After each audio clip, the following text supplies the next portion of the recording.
দক্ষতার সাথে এখানে যারা আপনার দায়িত্বে আছেন 5 আগস্টের দিন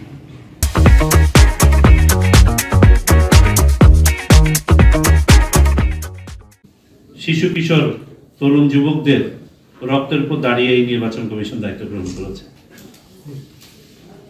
আমরা প্রতিজ্ঞাবদ্ধ, ওয়াদাবদ্ধ, আমরা তাদের প্রতি ফোঁটা রক্তের ঋণ পরিশোধ করবো ইনশাআল্লাহ। তবে এই কাজটি একটি বড় কাজ, শুধুমাত্র নির্বাচন কমিশনের পক্ষে করা সম্ভব নয়। নির্বাচন কমিশন সামনে থেকে শুধুমাত্র নেতৃত্ব দিবে, সমন্বয় করবে, কিন্তু কাজটি প্রতিপালন করবে মাঠ পর্যায়ের সবাই।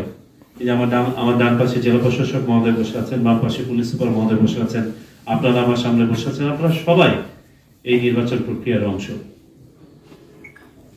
লুঙ্গির উপরে প্যান্ট লাগানো যে চৌকিদারটা জায়গায় দাঁড়ায় আছে, তার থেকে শুরু করে প্রধান নির্বাচন কমিশনার, সবাই আমরা এই প্রক্রিয়ার সাথে সম্পৃক্ত।